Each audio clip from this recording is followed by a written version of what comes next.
Question था, संसदीय सरकार के स्वरूप की विशेषताओं की पहचान करिए। तो ऑप्शन है सामूहिक उत्तरदायित्व, निचला सदन का विघटन, प्रधानमंत्री का नेतृत्व, राष्ट्रपति वास्तविक प्रमुख होता है, राष्ट्रपति सीधे लोगों द्वारा निर्वाचित होता है।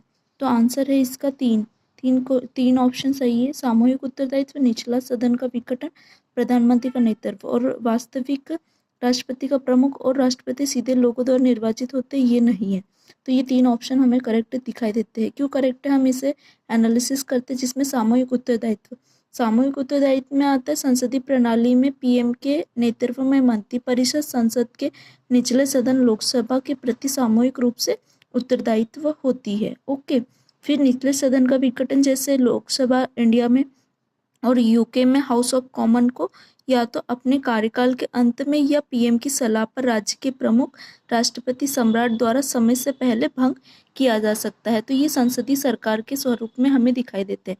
फिर पीएम का नेतृत्व क्या होता है, सरकार के प्रमुख कार्यकारी होते हैं। नीति निर्माण और प्रशासन में बहुमत दल या विघटन के नेता के रूप में पीएम विभिन्न मंत्रियों के बीच समन्वय सुनिश्चित करते और घरेलू और अंतर्राष्ट्रीय स्तर पर सरकार प्रतिनिधित्व करते। इसीलिए पीएम का नेतृत्व हमें संसदीय सरकार के रूप में दिखाई देता है।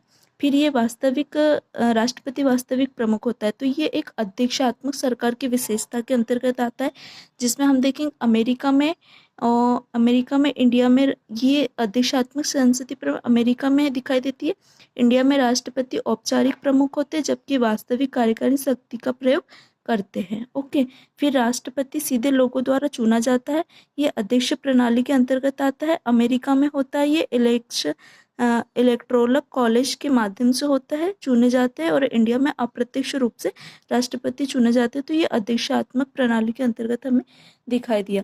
फिर संसदीय प्रणाली के उदाहरण है। संसदीय प्रणाली कहाँ कहाँ पे है, इंडिया में है, यूके में है, कनाडा और ऑस्ट्रेलिया, 4 जगह में संसदीय प्रणाली दिखाई देती। यूजीसी नेट पॉलिटिकल साइंस में दिसंबर का ये क्वेश्चन है जो आया हुआ था, जो वेरी इंपॉर्टेंट है। और हमें यहाँ पे संसदीय सरकार की विशेषता के रूप में हमें यह दिखाई देता है, जिसमें सामूहिक उत्तरदायित्व, निचला सदन और पीएम का नेतृत्व यहाँ संसदीय प्रणाली के अंतर्गत दिखाई देता है।